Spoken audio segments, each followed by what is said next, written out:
I've got the perfect transition bracelet for those of you who may have only done stringing before, but you're kind of curious about the seed bead stuff and the weaving.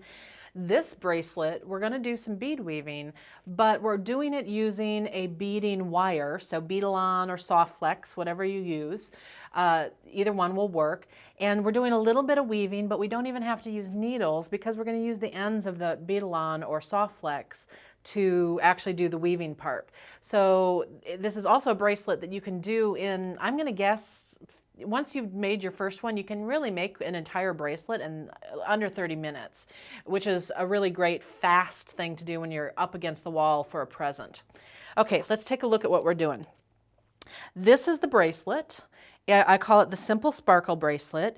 It's using 4mm Swarovski bicone crystals, and then we're using size 11 seed beads here.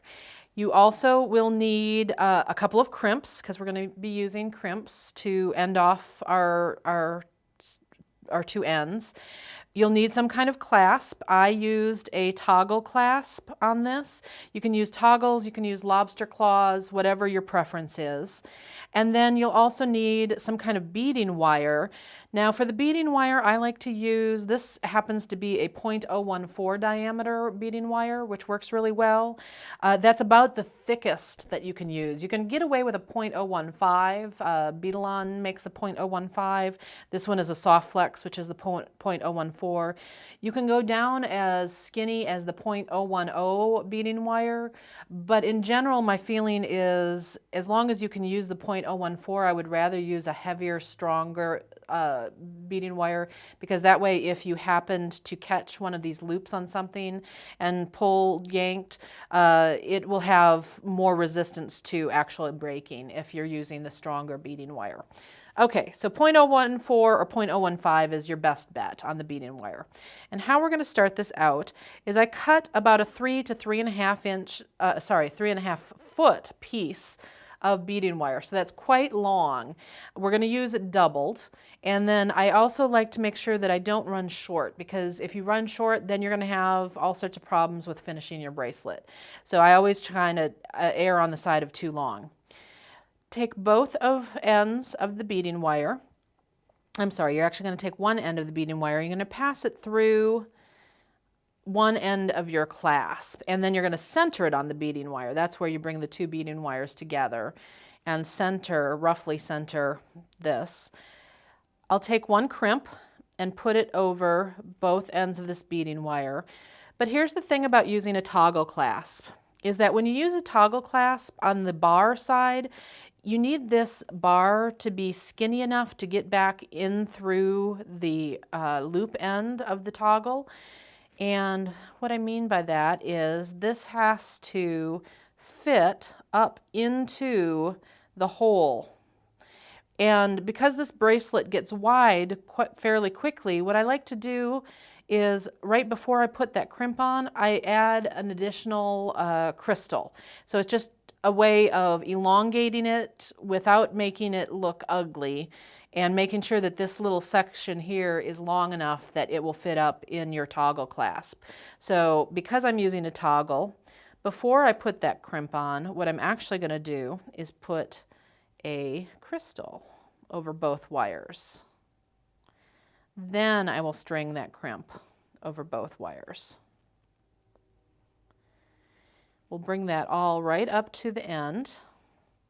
I want to tighten it so that there's not too much of the beading wire showing, but at the same time I want this to have free movement. I don't want to tighten it so close to the hole here that it keeps this from moving. You need to have free movement. And then once you have that in place, I'm just going to flatten that crimp. You can certainly use the crimping plier, the crimping tool, if you want to fold that over. I'm kind of old school. I just use a flat nose pliers and squish it down. Okay, so now we're set up and ready to go. And we're going to first create this little, and let me do it from this end. It lays a little bit better. We're going to first create this little tapering effect here. So I'm going to put on one end of this beading wire, I'm going to separate them out and use them separately now. I'm going to put 4 seed beads And you can actually use the tip of the wire to pick those up, 4 seed beads and 1 crystal. And I'll just bring those down. And then on the other end of the wire, I'm going to pick up just 4 seed beads.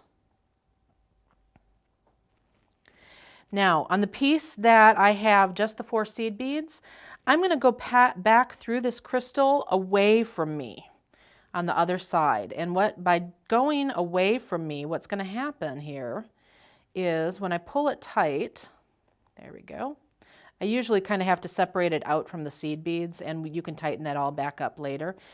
When I tighten this, what's going to happen is that crystal, see how it now moved and centered horizontally across this.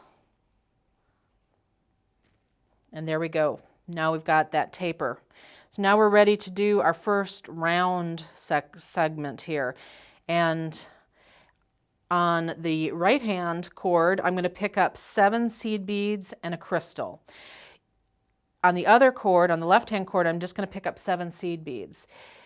I do think that this lays better if you are consistent about always picking up that extra crystal on the same side every time. So I just make sure that I do that first on because I'm right-handed, I usually load the right-hand cord first, and that's what to be consistent, that's why I do it that way. So here I am picking up 7 seed beads. 1, 2, 3, 4, 5, 6, 7. And then I'm going to pick up the crystal. Sometimes it's a little easier if you pick it up with your hand and you can poke it through. Okay, and then on the other side, I'm just picking up the 7 seed beads. So 1, 2, 3, 4, 5, 6, and 7. Same thing as I did last time, I'm going to pass through this crystal away from me on the opposite side. There we go. And there's our first loop. Now we're going to do the slightly more decorative loop where we've got more crystals. You're always going to, on the more decorative loop, you're going to always start and end with a seed bead. So you're picking up a seed bead, a crystal, a seed bead, and a crystal. Because this is going to be the side that we're a little bit longer on, you're going to pick up 1 more seed bead and 1 more crystal.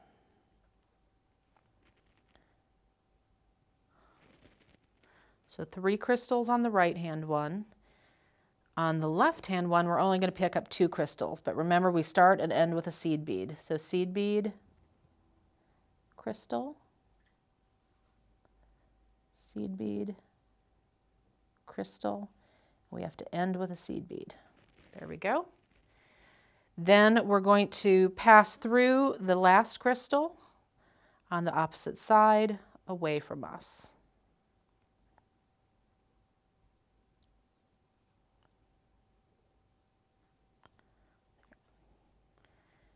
As you tighten it all up, there we go. So you're just going to alternate making those 2 different kinds of loops until you have the length that you want. Let's talk about length, because you do need to be a little bit organized about that. Each one of these loops is just shy of a 1/2 inch. So in general, a set of 2 will give you 1 inch of length. What I had discovered when I was making this one for myself is that you do have to take into account what type of clasp you're using, because this is a fairly long clasp. If you were just using say a lobster claw clasp, it's not going to take up as much real estate as this on your wrist. But what I did is I created loops until I was about 1 inch apart on the end. And here we go. You can kind of see that I had about 1 inch between this loop and this loop. That way I knew that the tapering and my clasp was going to be the rest of that inch. And in this particular piece, what I ended up doing was on one end, I started with just a simple loop, and on the other end, to make my sizing correct, I ended up finishing just with one of the decorative loops. It's one of those things you'll never notice whether it's asymmetrical on those two ends or not. Some other ways that you can adjust your sizing a little bit is, remember how I added that decorative crystal right above this tapering section? Each one of those crystals is about 1/8 of an inch. So if you needed, say, to just get it about a 1/4 inch longer, you could add an additional crystal on either end next to your clasp, and that would give you that extra 1/4 inch. Another way to adjust sizing, you could make this tapering a little bit bigger on one end if you needed to. Instead of putting 4 seed beads on either side, you could do 5 or 6 seed beads. And then your last option for adjusting length would be to adjust the number of beads you have on the simple loops. So instead of doing 7 beads on either side, you could do 8 or 9. That would elongate it just a smidge. But remember that that's going to elongate it if you're doing it on every single one of these simple loops. That's going to elongate it by that many all the way down the bracelet.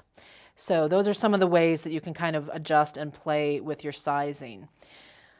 When we come back, I am going to show you how you're going to finish off the other end of your clasp.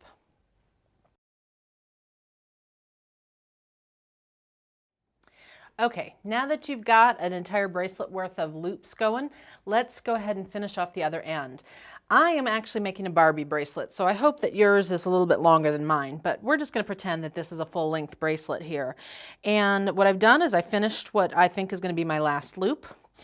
I've gone ahead and trimmed these ends, so this should more accurately reflect how much beading wire you still have left. You're going to go ahead and put 4 seed beads on each one of these remaining cords here, these beading wires. So 4 there and 4 here. Then over both beading wires together, you're going to go ahead and string the crimp.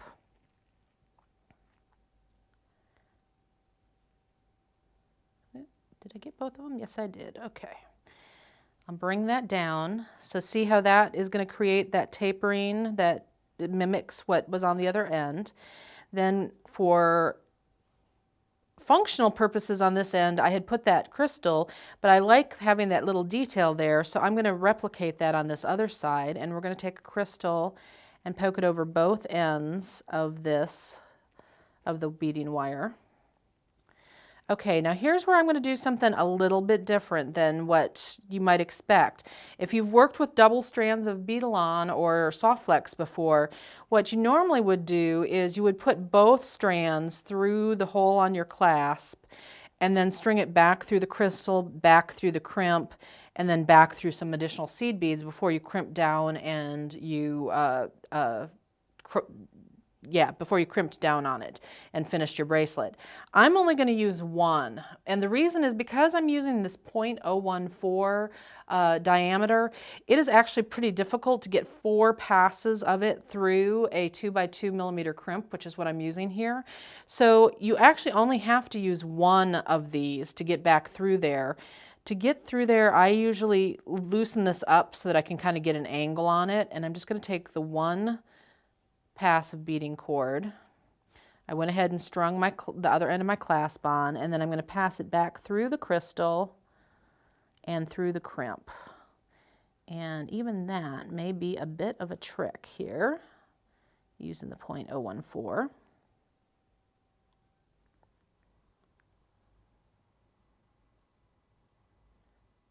One of the ways, if you're having trouble with getting it back through there, one of the things that you can do actually is, well, there's a couple things. One is, if you use your flat nose pliers, that can kind of sometimes give you just a little bit of additional oomph.